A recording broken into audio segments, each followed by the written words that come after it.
Dear students, আসসালামু আলাইকুম। সবাইকে স্বাগত জানাচ্ছি আজকের লেসনে। আজ আমাদের আলোচনার বিষয় হচ্ছে প্রিফিক্স এবং সাফিক্সের পার্ট 2। এই অংশে আমরা আলোচনা করব কোন কোন লেটার বা লেটার্স সাধারণত সাফিক্স হিসেবে ব্যবহৃত হয় এবং তারা সাধারণত কোন ধরনের রুট ওয়ার্ডের পূর্বে বসে নতুন ওয়ার্ড তৈরি করে। ডিয়ার স্টুডেন্টস, তোমরা জানো লাস্ট ক্লাসে আমরা প্রিফিক্স নিয়ে আলোচনা করেছিলাম। আজকের ক্লাসে আমরা সাফিক্স নিয়ে আলোচনা করতে যাচ্ছি। তবে যদি কেউ পূর্বের লেকচারটি মিস করে থাকো তাহলে সেই লেকচারটি অবশ্যই দেখে নেবে। ডিয়ার স্টুডেন্টস, তোমরা স্ক্রিনে দেখতে পাচ্ছ দুটি রুট ওয়ার্ড রয়েছে এখানে, স্লো এবং পোলাইট। স্লো এর পর যদি আমরা ly সাফিক্সটি যুক্ত করি তাহলে আমরা নতুন একটি ওয়ার্ড পাচ্ছি, যেটি হচ্ছে স্লোলি। সিমিলারলি পোলাইট এর পর যদি আমরা NESS এই সাফিক্সটি যদি যুক্ত করি তাহলে আমরা নতুন একটি ওয়ার্ড পাচ্ছি, সেটি হচ্ছে পোলাইটনেস। এভাবে রুট ওয়ার্ডের পর সাফিক্স যুক্ত করে অসংখ্য নতুন শব্দ তৈরি করা যায়। আজকের লেসনে আমরা এই বিষয়টি নিয়েই আলোচনা করব।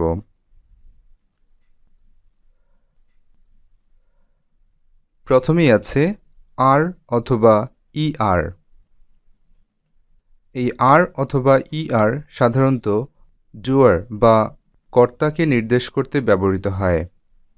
যেমন ড্রাইভ এর অর্থ হচ্ছে চালানো, এর সাথে আর যোগ করলে হচ্ছে ড্রাইভার অর্থাৎ চালক। সিমিলারলি টিচ শব্দের অর্থ শিক্ষা দেওয়া, এর সাথে ER যুক্ত করলে হচ্ছে টিচার অর্থাৎ শিক্ষক। অনুরূপভাবে রাইট শব্দের অর্থ লেখা, এর সাথে আর যুক্ত করলে হচ্ছে রাইটার অর্থাৎ লেখক। তোমরা নিশ্চয়ই বুঝতে পারছো ড্রাইভার, টিচার এবং রাইটার এরা সবাই হচ্ছেন কর্তা বা ডোয়ার। এভাবে আর অথবা ER যুক্ত করে আমরা অনেক ডোয়ার বা কর্তা পেতে পারি। নেক্সট উই হ্যাভ NESS বা নেস। এটি সাধারণত অ্যাবস্ট্রাক্ট নাউন গঠনে ব্যবহৃত হয়।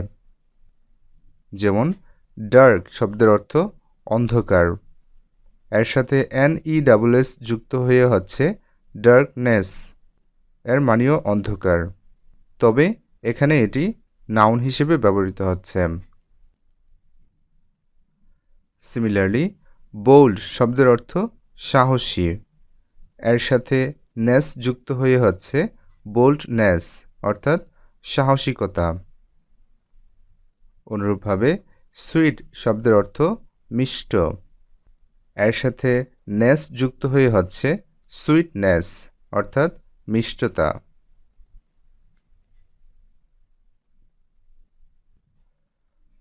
নাও উই হ্যাভ MENT অথবা মেন্ট। এই সাফিক্সটি সাধারণত নাউন গঠনে ব্যবহৃত হয়।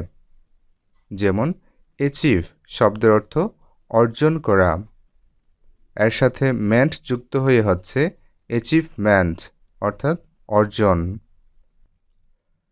এমিউজ শব্দের অর্থ আনন্দ দেওয়া, এর সাথে মেন্ট যুক্ত হয়ে হচ্ছে অ্যামিউজমেন্ট অর্থাৎ আনন্দ।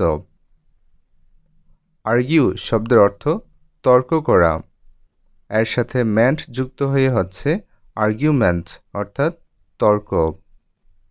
এভাবে রুট ওয়ার্ডের পর মেন্ট যুক্ত করে আমরা অসংখ্য নাউন তৈরি করতে পারি। যেমন পানিশমেন্ট, ফুলফিলমেন্ট, কমিটমেন্ট, মুভমেন্ট, এ ধরনের অসংখ্য নাউন তৈরি করা যায়। Next we have ION। এই সাফিক্সটিও সাধারণত নাউন গঠনে ব্যবহৃত হয়। যেমন ডিসকাস অর্থ আলোচনা করা, এর সাথে ION যুক্ত হয়ে হচ্ছে ডিসকাশন অর্থাৎ আলোচনা।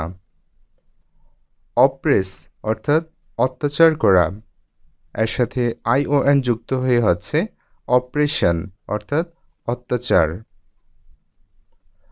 প্রফেস অর্থাৎ প্রকাশ্যে স্বীকার করা, এর সাথে আইওএন যুক্ত হয়ে হচ্ছে প্রফেশন অর্থাৎ পেশা।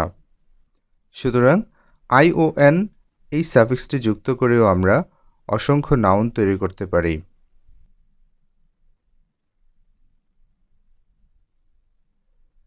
নেক্সট উই হ্যাভ FUL বা ফুল। এই সাফিক্সটি সাধারণত অ্যাডজেক্টিভ গঠনে ব্যবহৃত হয়। যেমন হোপ শব্দের অর্থ আশা, এর সাথে FUL যুক্ত হয়ে হচ্ছে হোপফুল অর্থাৎ আশাবাদী।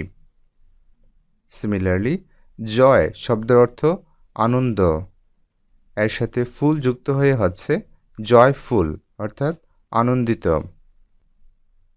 ফ্রুট শব্দের অর্থ ফল, এর সাথে FUL যুক্ত হয়ে হচ্ছে ফ্রুটফুল অর্থাৎ ফলপ্রসূ। Next we have LY। এই সাফিক্সটিও সাধারণত অ্যাডজেক্টিভ গঠনে ব্যবহৃত হয়। যেমন ফ্রেন্ড শব্দের অর্থ বন্ধু, এর সাথে LY যুক্ত হয়ে হচ্ছে ফ্রেন্ডলি অর্থাৎ বন্ধুসুলভ। হেভেন শব্দের অর্থ স্বর্গ, এর সাথে LY যুক্ত হয়ে হচ্ছে হেভেনলি অর্থাৎ স্বর্গীয়। লিভ শব্দের অর্থ বাস করা, এর সাথে LY যুক্ত হয়ে হচ্ছে লাইফলি অর্থাৎ প্রাণবন্ত।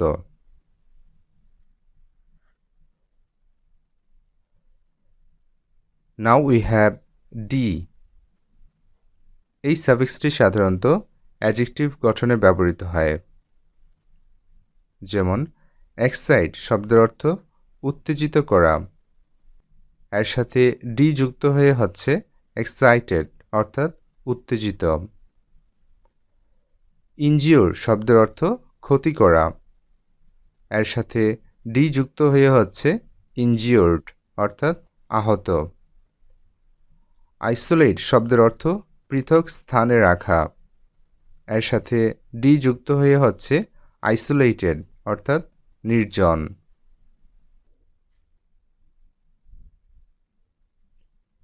এরপর আছে ABLE অর্থাৎ এইবল। এই সাফিক্সটি সাধারণত অ্যাডজেক্টিভ হিসেবেই ব্যবহৃত হয়। যেমন এনজয় শব্দের অর্থ উপভোগ করা, এর সাথে এইবল যুক্ত হয়ে হচ্ছে এনজয়েবল অর্থাৎ উপভোগ্য। স্যুট শব্দের অর্থ উপযোগী করা, এর সাথে এইবল যুক্ত হয়ে হচ্ছে সুইটেবল অর্থাৎ উপযোগী। রিপেয়ার অর্থাৎ মেরামত করা, এর সাথে এইবল যুক্ত হয়ে হচ্ছে রিপেয়ারেবল অর্থাৎ মেরামত করার যোগ্য। এভাবে এইবল সাফিক্সটি যুক্ত করে আমরা অসংখ্য অ্যাডজেক্টিভ তৈরি করতে পারি। যেমন considerable, countable, preferable, comfortable, etcetera.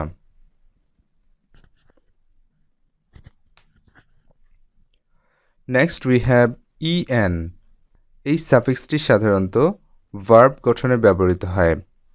যেমন ব্রড শব্দের অর্থ প্রশস্ত, এর সাথে EN যুক্ত করলে হচ্ছে ব্রডেন অর্থাৎ প্রশস্ত করা। শার্প শব্দের অর্থ ধারালো, এর সাথে EN যুক্ত করলে হচ্ছে শার্পেন অর্থাৎ ধারালো করা।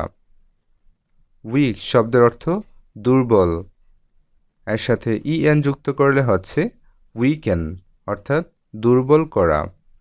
এভাবে EN সাফিক্সটি যুক্ত করে অসংখ্য ভার্ব তৈরি করা যায়।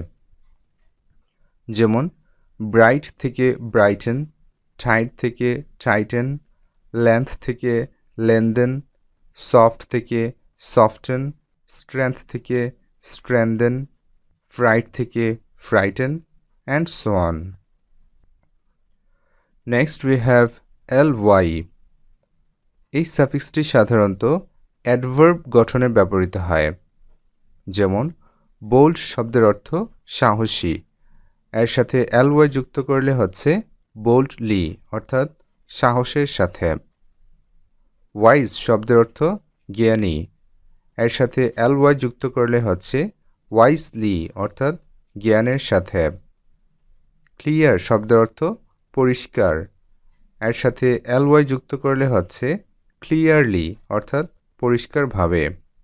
এভাবে ly সাফিক্সটি যুক্ত করে অসংখ্য অ্যাডভার্ব তৈরি করা যায়, যেমন স্লো থেকে স্লোলি, কুইক থেকে কুইকলি, ওয়ার্ম থেকে ওয়ার্মলি, পোলাইট থেকে politely, and so on. So dear students, আজকের আলোচনায় আমরা যেই সাফিক্সগুলো নিয়ে আলোচনা করলাম, এই সাফিক্সগুলো যদি তোমরা ভালোভাবে বুঝে থাকো তাহলে এগুলো দিয়ে তোমরা অসংখ্য নিউ ওয়ার্ড তৈরি করতে পারবে। তাহলে আজকের আলোচনা এই পর্যন্তই। নেক্সট ক্লাসে আমরা সাফিক্স প্রিফিক্সের আরও কিছু ইন্টারেস্টিং রুলস নিয়ে আলোচনা করব। সে পর্যন্ত সবাই ভালো থাকো এবং সুস্থ থাকো। Thank you everyone for being with me.